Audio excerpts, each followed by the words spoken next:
to another Britflicks.com podcast. My name's Stuart Wright, and today's guest, sitting in my office, a rare treat for me, is Mark Hart. Welcome to the show. Hello, Stuart.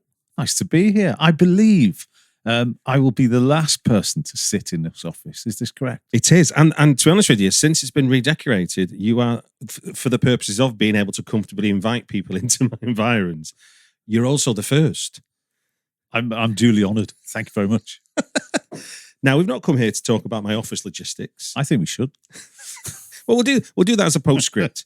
We're here to talk about your E17 Walthamstow event, the Rock'n'Roll Book Club, and your offshoot, which is now the Music Maps podcast, which is part of the family of the Rock'n'Roll Book Club.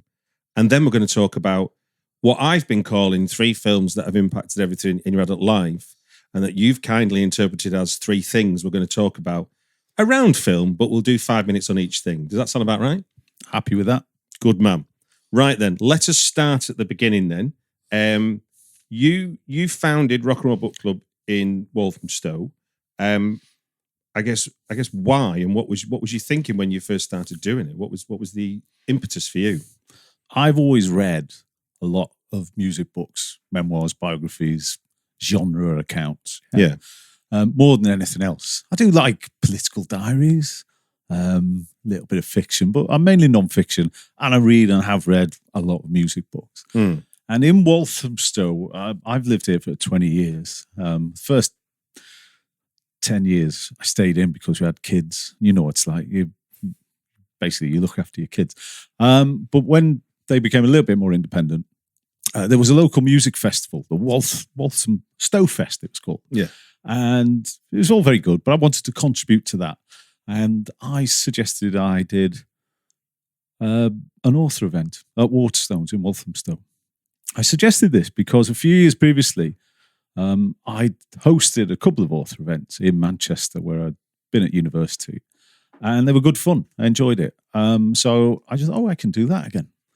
And I must admit, I don't know why. I can't remember who the first one was. It was either Dave Haslam from Manchester, famous DJ, writer, author Dave Haslam. Hello, Dave, whose book about nightlife had come out. Or there's this other guy called Simon who'd written a book. He's the owner of the Brixton Academy. Great story. A thalidomide, right? Scion of the Findus Fish Finger Factory. So comes from a privileged background, private school, bunked off to go and watch punk gigs. Was one day wandering through Brixton, saw what is the Brixton Academy, discovered it was for sale, bought it for £1. No. Fabulous book. I forgot what it's called now. Brixton Academy. Anyway, great on the name of the author. Anyway, both great storytellers, both great stories. So we did that. And I enjoyed it. It was fun. People came. I thought, well, why don't we carry it on? So I think we're about 8-9 years on. Must have done about 300 of these things. Our reputation has grown. Yeah. So we certainly, the publishing industry, or the part of it, the little alleyway that specialises in music books, generally aware of what we do, and they know that we can get an informed audience along and help them sell some books. So it's a win-win. It's great. And I think one of the things that makes it sort of a different from your usual, if anyone's familiar with a book reading and a talk that you might get at your Waterstones, is that more often than not, you've got DJing going on. There's a full-on Q&A and then a book signing that goes around it. So it almost feels like you cut your cloth around the guest as much as in terms of the whole experience, not just someone's on stage talking, sign some books and go home. I see it as a gig. Yeah. With a performance, i.e. the talk, which is usually hosted by a seasoned journalist. Again, perhaps being in London, perhaps because word rates are a lot less than they used to be, I am able, and we do get some of our leading writers, music writers, to come along and host these events. Now, I've always felt that's very important because, these people are the best people at asking questions. Yes, of course. They're good at that. And also, I think it gives the author, the artist, a degree of confidence that they're in safe hands, if you like. So I see that as a very valuable thing. But the talk is sandwiched by DJ performances or sometimes live music that is related to the talk in question. So if you have got a poster behind us in Stu's well-appointed office of New Order, but if you have, as we've had done, some members of New Order, Peter Hook or Stephen Morris, then you're going to be playing New Order music and Joy Division music and Factory Records as part of that. So, we create I'd like to think of it more as a gig environment. If you haven't been to one of these events, you'll find that you'll be very warmly welcomed. We do greet people, and we, so I'm somebody who is naturally disinclined to go somewhere on my own. So I try and put myself in a comfortable position. So without being too overbearing, if you came to us for the first time, I think you'll find a warm welcome. But you're essentially in a room with like-minded people. Yes. And you've got common bonds. So if we've got a New Order talk, then everyone in that room is going to share your love of New Order. Yeah. That's something that I've often frequented your shows on my own, and I've often come away with somebody having talked to someone I never met before. You can't help it really, because you might be standing at the bar. So we've moved out of bookshops now because we've outgrown most of the bookshops. And in Walthamstow, we host these events in Soho as well, and in venues. But there's the venue I like best that we use at the moment is the Walthamstow Trades Hall, which is a working man's club, hasn't been decorated since the 70s. But it's a fabulous space. They serve cheap drinks. It's great. And I love when people come into this. Whenever we bring anyone along, I love the look on their face as they walk in and they're stepping back to the 1970s or whatever. And most are blown away. And I can remember, Andrew O'Hagan, the author of Mayflies, Caledonian Road. Yeah. He walks in and straight away, it's Amelia, an environment he's familiar with, because it reminds him of going to his working man's club, wherever he grew up with his dad. And again, it's just part of that wonderful experience. It really adds. I try and create that. That's part of what we do. Yeah, because I've been to the Mild Mail Club in Newington Green, which is a similar kind of where the minute you walk in, there's a sense it's been set dressed, but that's just how it's been and how it is on that day. Yeah. And I've been events that I can think of that I've enjoyed that you've put on, and was like John Doran interviewing the Hanley brothers. Yeah. Was a great thing, because John is certainly not just a good music journalist, he's definitely an authority on the Fall. Yeah. And so suddenly he's getting stuff out the Hanley brothers, and then the Hanley brothers are relaxed, and that makes for that does make it feel like a gig, because you're kind of privy to something, aren't you? I do feel blessed that someone like John, who used to live nearby, has now moved into the countryside. But John Duran's a great guy, and I just feel honoured that he'll do something with me. And I feel, I don't want to overblow this, but part of whatever he's doing, that quietest thing, and to be able to celebrate things like the Fall. What I like about John, John, anyone who's ever attended a Q&A will have no doubt been reminded at the beginning that one of the key letters in Q&A is question, and that you should ask a question and not make a rambling personal statement. And I remember John often reads the riot act at the start of this. What amuses me is that John takes about 20 minutes to actually go through this bit. That's not to take away his skills as a journalist, but it's a memory that I'll take away with me. But a more recent show that I went to was Thurston Moore talking about his memoir Sonic Life, and what was fantastic about that is you get one of his contemporaries to interview, not just a journalist. You got Gina Birch from the Raincoats, and what was amazing was, as much as you've got this biography to talk about, it kind of flipped, where Thurston's asking her about moments that they'd shared, kind of thing, because it's just gig going, isn't it? If you're in the same room or the same. So this is the thing with someone like Thurston, who must have done either a billion of these things. How boring must it be? So again, we do use journalists, and I try and make sure that it's somebody that the author or the publicity person is comfortable with. But occasionally we can switch it around. Yeah. And with that one, I'm going to it's a hat tip to my friend Zoe, who does publicity for Mute Records, and I was just asking around. I was asked by Thurston's publicist, who have you got in mind to do the interview? And I just took a moment, and rather than go with the usual names, it could have been John Duran, it could have been, again, the other thing important to me is to have a gender balanced panel. So I try as much as I can not to have two blokes talking to each other, because, hey, it's 2024, women can do things. We're not a patriarchy. And my friend Zoe, I just said, who can we get to do this? Hoping she might give me a couple of names I hadn't thought about. And on her list was, Gina Birch. Gina had done something for me a couple of years back about punk. So I had an email address and I just put it to her. And to my delight, she said yes. And then furthermore, kind of Thurston came back and said, yeah, that's a great idea. And you're right, it gave a totally different flavour to the event. And the beginning of that, Thurston spent about 15 minutes kind of just asking her about her experiences of New York, but with a clear love and passion. So these magical things happen. It's brilliant. Yeah, because it's that idea of point of view, isn't it? Because he'd have been going to gigs, going to shows, but as someone who's seen New York from Connecticut, wherever it was he's going up from, but she's coming over from Britain as part of some scene that's trying to sell itself and become crack America in inverted commas. So it would have seemed a whole different. It wouldn't have seemed the same as he did, and that would come across really well.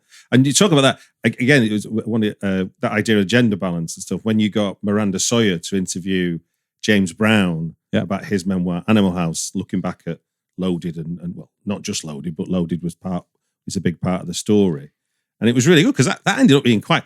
I mean, I guess they know each other as contemporaries, but it meant it wasn't a soft soaping interview. It was like there was quite some confrontation about, what did you start, for goodness sake, with this lad culture? Yeah. And that the conversation up somewhere, again, I didn't think it would go. Again, these things, with no real skill on my part, it just seems to me sometimes to be so very obvious. But with that one, I would have asked both, James, hey, how about A, how about B, how about C? And he'll give me a steer.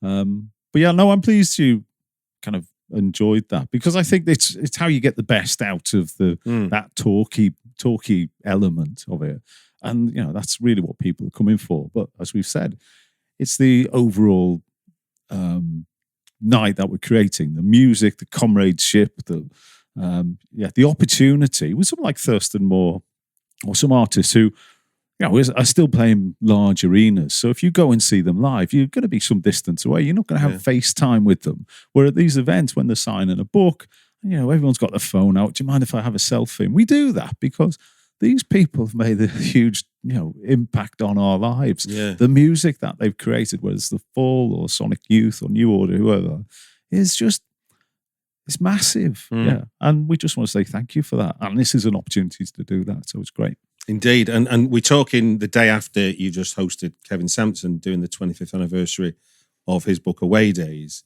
and genuinely that's one of my heroes. It's weird. He talked about books that give him permission to do the book, and I'm thinking he gave me permission to write. As seeing him in print and the things he was doing was part of what I got. So it's like this. It's great that hearing it, what got him going as well, because what Kevin had said, the book we talked about, Away Days, has a lot of vernacular. It's written in Scouse in a large part. And I think we didn't actually drill down into this, but I did wonder if, a London-based editor may have bridled at the use of the idiom. And he credits someone like Irving Welsh, Train Spotting, who he said is written in a Leith dialect, as pushing open a door that allowed him to go through. But this is what makes that book, Away Days, a favourite for me, and so authentic, because it's real. It feels real.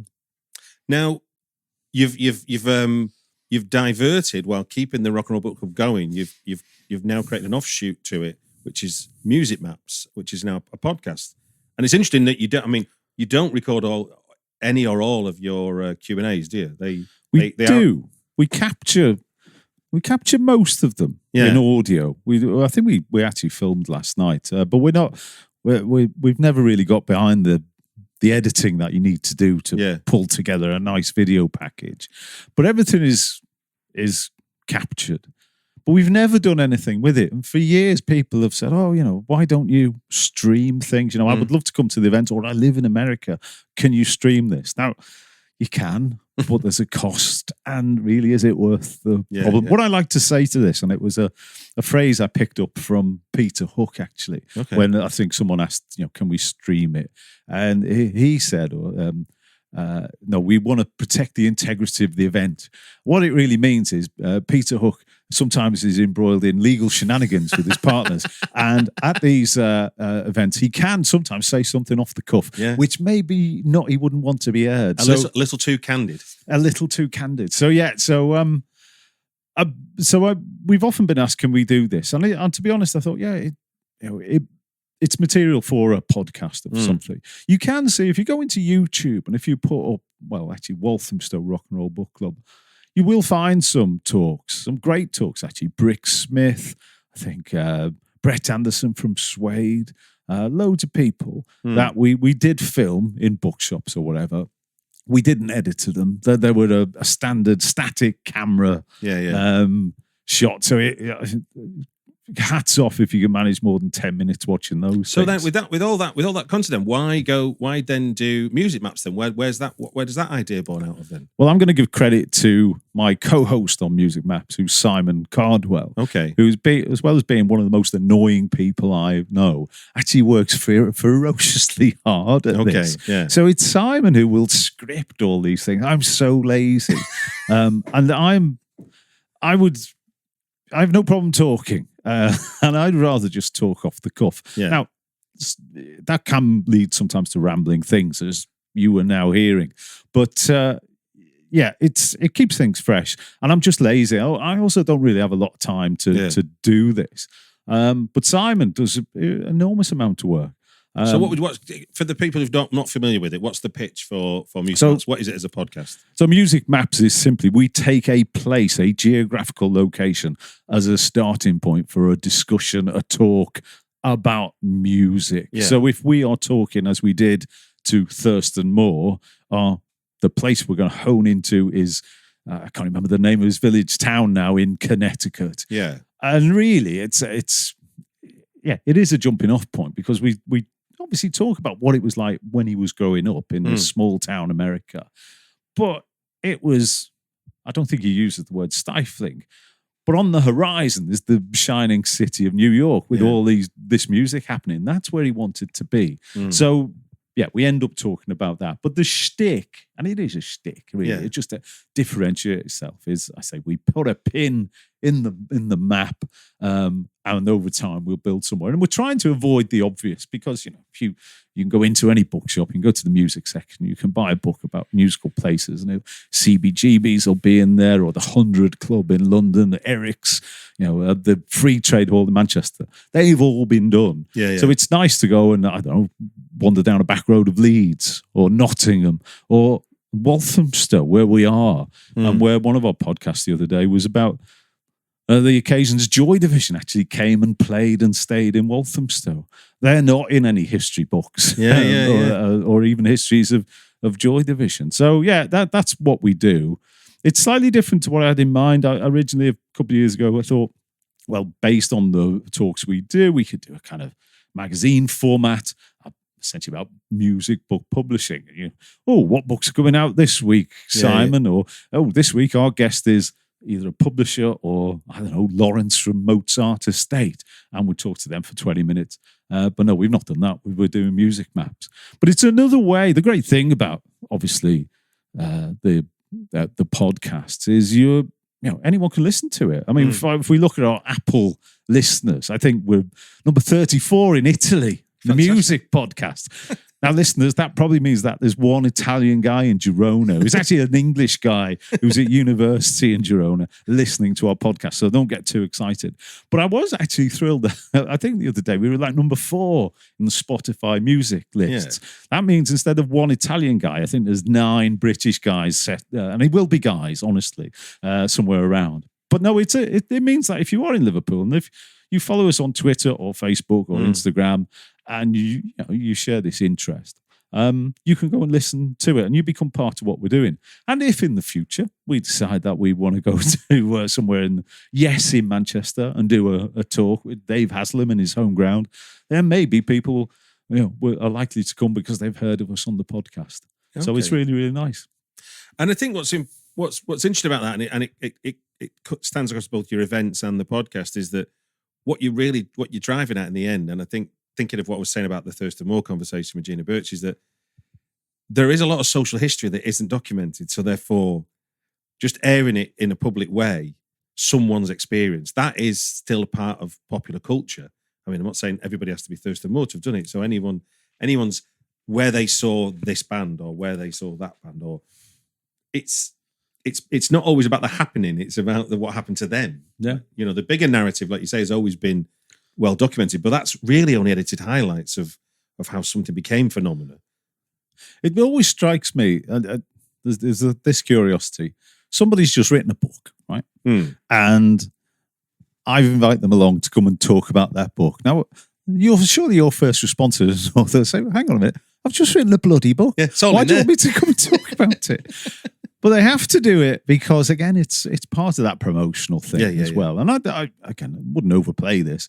People do come to our events, they will buy books. I'm grateful to everyone who does. It's a great credit to the author. I mean, obviously, many authors, if you follow authors, you will read of many experiences where they've gone to a literary festival, they've been in a tent, they've travelled 200 miles to the edge of Cornwall to be in a tent.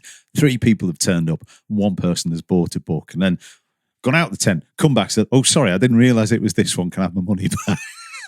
Ours are a little bit better than that. I'd like to think, all our authors go away feeling slightly more enriched by being in contact with the good folk of Walthamstow and having sold a few more copies of a book that, frankly, in terms of royalties, is only going to put about £1 in their pocket. But hey, it's life.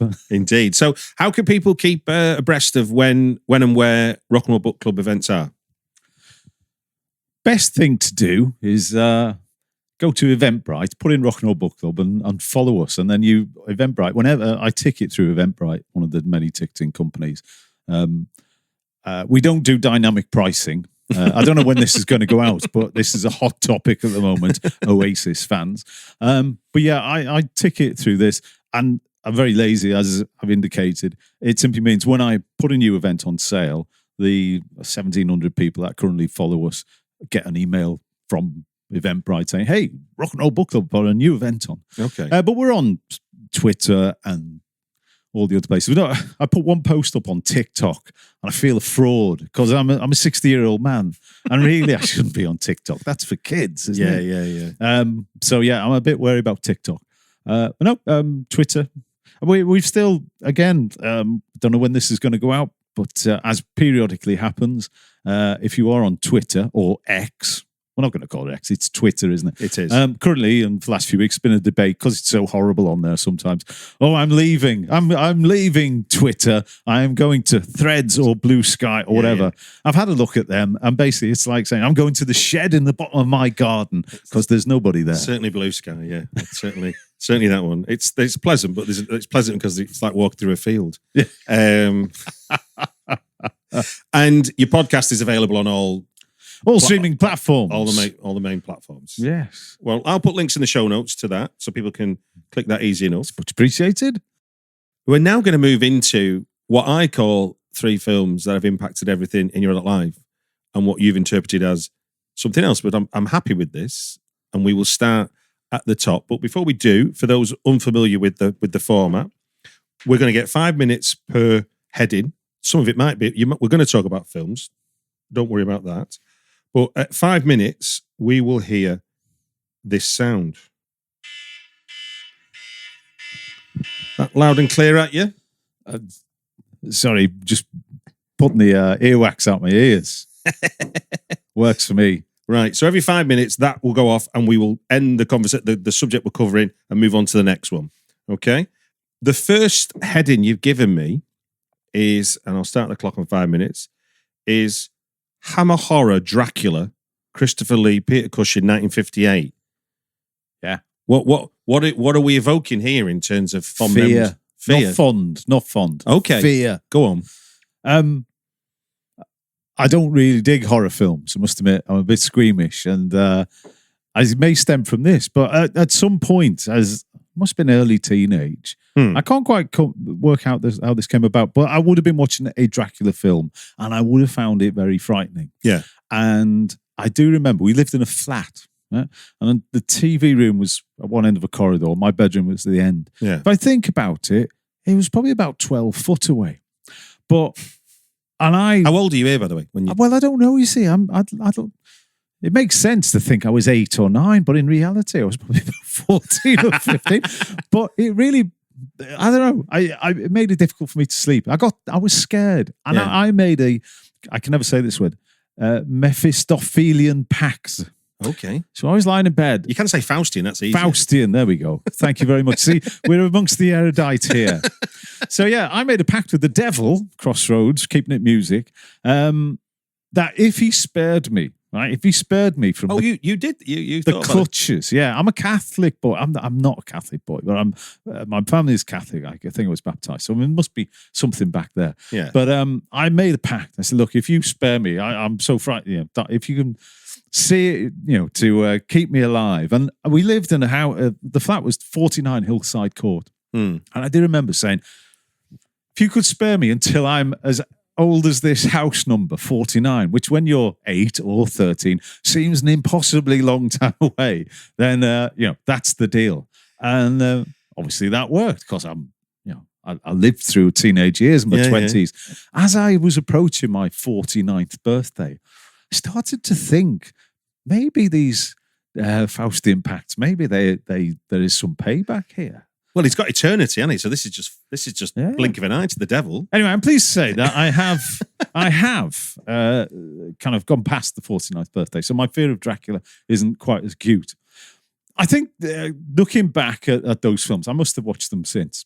And these are classic films. Christopher Lee, Peter Cushing. I was surprised when I looked at this that it was made in 1958. So, it was obviously being shown on TV. It's very technicolor, those technicolor. But if you remember late 70s, early 80s, I remember Match of the Day would be followed by, if my babysitter allowed me to stay up, but would be followed by a Hammer movie. Maybe that's it. Yeah. Mine was sort of a monster crawling up a drain pipe. Yeah. Scared us, but we didn't get to watch all the film. Just went to bed with the terrors of that moment. Yeah.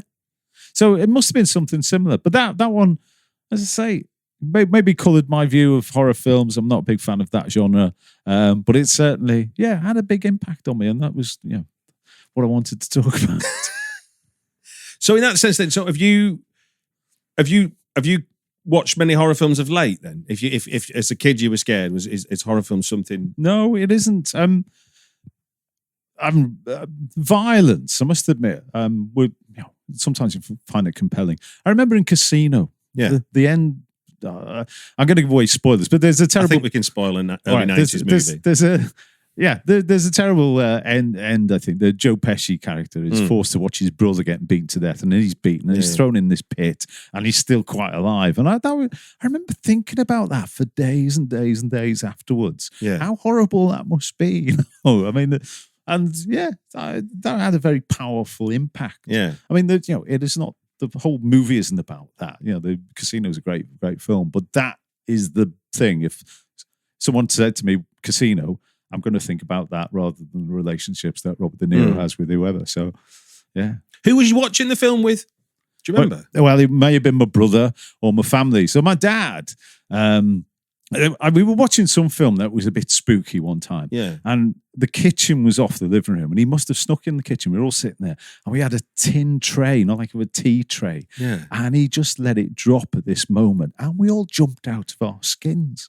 So, there was a little bit of tomfoolery. Not when we were watching Dracula. This must be a dad thing. My dad used to throw cushions at us. He'd wait for us to be completely jaw-dropped, like immersed in the movie.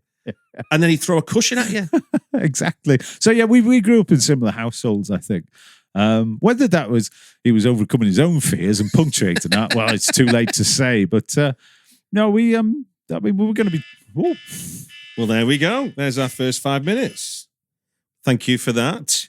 Moving swiftly along to our second choice, which you've titled, and this is a new name. This is all new words to me. So Evil Roy Slade, Joe Aston Gomez TV, Addams Family. What are we talking about here? There was a film. There is a film called Evil Roy Slade. Okay. Right? Yeah. It may have been a made-for-TV movie. Got you. Yeah. I don't know if it got a cinema release. But I remember one evening we were watching this. Again, I don't know who was in the room. My dad, certainly. Maybe my younger brother. My mum could have been there. And it was, frankly, the funniest thing we had ever seen. And I don't quite know what it was, but we were just laughing our heads off. We couldn't speak. Barely breathe. There's a scene, I think, opening scene, and just to demonstrate, Evil Roy Slade, the titular character, is the most evil cowboy in the West. Or something. That's what he does. And he is played by John Austin, who, well, people in my generation, I think, best known as playing the original Gomez in the Addams Family TV series, the black and white with Yvonne DiCarlo. Yeah. So yeah, he's in this film. And yeah, I think the opening scene, he hits a horse. He punches a horse and the horse keels over. Again, I'm young teenage and I'm finding that very funny. My dad also find it funny and we're rolled over. We can't. Now, this is late 70s. I think this film was made in 74. So this would have been late 70s, I think. We're watching this. And, you know, in those days, you watch the film and then you wouldn't see it again. You didn't have video recorder or anything. I've never heard of it. Anyway, switch on a few years. My dad might not have been feeling too well. 20, 30 years later, what can I get my dad for Christmas? Or what can I get my dad to cheer him up? And I remember that time we watched that film. So I found the VHS or the DVD of Evil Roy Slade. You can get it. So I sent away for that. I'll give that to my dad. And I did. And then I think we said, should we watch that film? I have never been so bored and It's just whatever magic it had in October the 12th, 1978 had gone. It was just rubbish. It was rubbish. Oh, how disappointing. And I cannot. I haven't watched it again. I'm tempted following this to go and seek it out. I'm sure it's on YouTube and look at it. But it just seemed stupid and juvenile and puerile, and they're just the lowest common denominator comedy. And I couldn't work out what we found so funny. And I was reminded as a kid, I used to read lots of comics, the Beano the Dandy, and I remember being in just the incredible laughter. What really, I don't know, Roger the Dodger or something, and taking it to my mum and saying, look at this, is the funniest thing you've ever seen, look at this.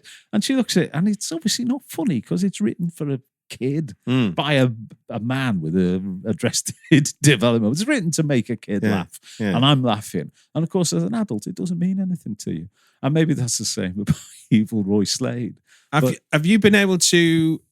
You've got children, haven't you? Yeah. So have you been able to experience this with your kids? Because when you were talking about it, I do remember that being like I wouldn't call it a rite of passage, but certainly trying to tune yourself in with your dad's sense of humor when you're a kid. Yeah. So you can share laughing with your dad watching telly. It doesn't matter what it is, really.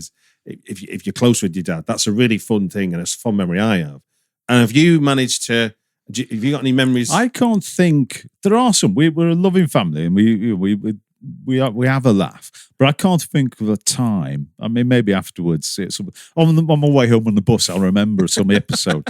But of course, I think our kids have lived through this glorious age where they've grown up with Pixar and with Disney, and our ability to access those films. Yeah. They as a parent with young children, the TV is the babysitter, isn't it? And we rely on it a bit too much.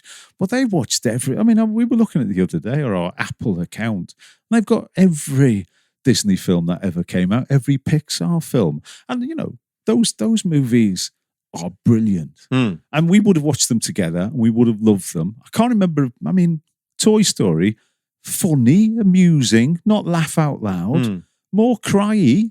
I think it's a Toy Story 3 towards the end, kind of devastating. Gulp in the mouth. Devastating, yeah. And the only other film, I remember the first film, we talk about fear and we're talking about laughter.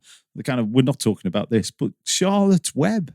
Yeah, Charlotte's Web. God, I'm tears as a child. And these tiny spiders coming to life and their mother dying. Right then, that's the end of 5 minutes again.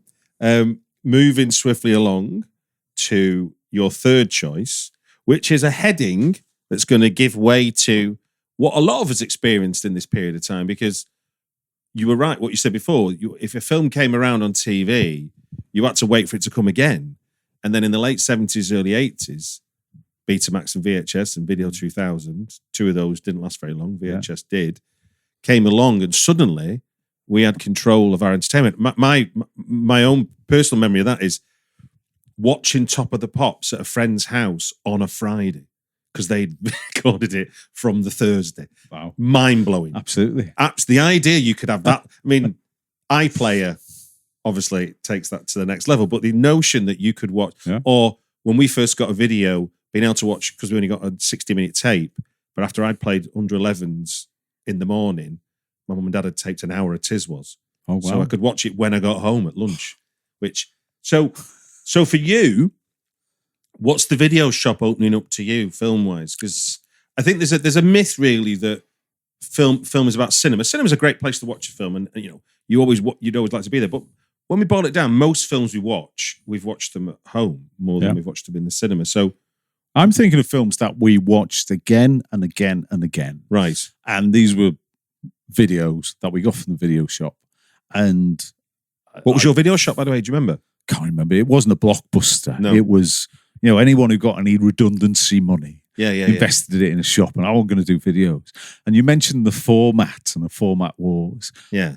I bought a video. It was a SANYO BETAMAX. They were £299. A few of them fell off the back of a lorry in our estate because a few people had them. It was Rumbelows. The reason I got BETAMAX is my granddad, who lived nearby, had retired, and he'd bought a Toshiba BETAMAX video. Okay. And I recorded, there was this, I almost wore the tape down, New Order. We're on a Granada TV program called Celebration. I asked him if he could record it for me, and he did. And almost every day I went around to his house, can I watch the tape? Can I watch the tape? And then a year later, Factory Records released the first Joy Division video, which was Here Are the Young Men, Fact 37, right? And I sent away, this is how you got things in the olden days, young people. You got The Enemy, there was an advert there, it says, send a postal order or a check, and in a month's time, we'll send you something back. Anyway, so I get this tape, I have nothing to play it on, I don't want to go to my granddad, so I bought my own video, there's SANYO.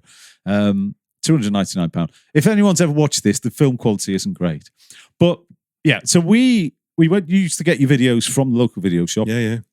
If you had a VHS recorder, if you went into that shop, 3 walls would be filled with VHS tapes. You could watch anything. Stuff that came out 6 months ago. If you had a Betamax, films were very rarely... Carousel on the desk. Carousel. Honestly, it's true. And the things we used to watch, I mean, endlessly. Apocalypse Now, The Blues Brothers. These are films you just watched over and over again, and you could then recite. Yeah. Now, I wasn't watching them with a cineast's eye. I mean, we're talking about films that, Francis Ford Coppola has done with Brando in. That's great. Yeah. John Landis. So, these are stand-up films, but these are things that we watched. And this would have taken up a huge part of my life and my brother or my friends. We may have watched them as a family. Yeah. But yeah, we were part of that first video age. And going back to where we started with the horror, I wasn't a fan of what at the time was known as the video nasties. Yeah. The driller killers and Cannibal Apocalypse. I may have seen them. I'm sure I did. Cannibal Holocaust. I saw it at 11. Holocaust. There we go. And that's to send you into the man you are. Indeed. But these things, this was revolutionary. For our generation, I feel blessed. In the same way I feel our kids are very lucky watching Pixar and watching Disney, video on demand and all of that stuff. Yeah. I feel lucky, incredibly lucky that in 1980, 81, 82, we were able to go and watch this stuff. And I could still, that opening shot, Martin Sheen, Apocalypse Now, the helicopter noise, the Doors soundtrack, it goes Saigon. Shit, man. And incredible. What line can you throw at me from Smokey and the Bandit? Oh, Burt Reynolds was a constant. I mean, Smokey and the Bandit with a series of films, kind of road chases. Yeah. Hal Needham, I think, a stunt man. Actually, The Fall Guy came out not so long ago. Because I would, if I was doing 3 films that impacted on me, Smokey and the Bandit is one of my 3. I mean, they're great comedy ensemble comedies with Jackie Gleason, American comic of some standard. Genius. Sheriff Roscoe P. Coltrane. Is that him? Yeah. It's just very funny, or it was at the time. In the same way, no doubt, that Evil Roy Slade was funny. I'll probably have to watch it now. It does. It survived. Has it? I was so relieved because a bit like what you the idea of watching something over and over again, because there wasn't iPlayer to distract you. If you had something that wasn't on TV, the idea of watching again was actually quite novel. And I watched Smokey the Bandit a lot, and I got it on DVD about 5 or 6 years ago. And I was so relieved because I kept thinking, has it dated? Will the humour still go? Yeah. And it's all right. I mean, the other one for that, a similar thing, Clint Eastwood did those road movies. Every Which Way But Loose. No, they don't. They don't. With Clyde. Yeah, Any Which Way You Can. And Any film that has a resort to orangutan for laughs, is kind of not going to last, is it? Sadly, no, that doesn't stand up to the... But the other film that we would have watched endlessly, you'll never know. No, please tell us. The other film. Dirty Harry. Oh, the first Dirty Harry film, which I think's amazing, with a great performance by Andy Robertson as this psychotic, what we now know is based on the Zodiac killer. Yeah. On a school bus. Fantastic film, and a brilliant performance by Clint Eastwood. Hello, Clint. Well, look, that brings us to the end of 3 films that have impacted. That was 23 films, I think, Stuart. Well, it's more of an architecture to talk than it is a dogma, and I'm grateful for your tales. And I will put links in the show notes to Eventbrite and to the podcast. And it just gives me to say thank you very much for coming on the Britflicks podcast. It's been an utter joy. Thank you, Stuart.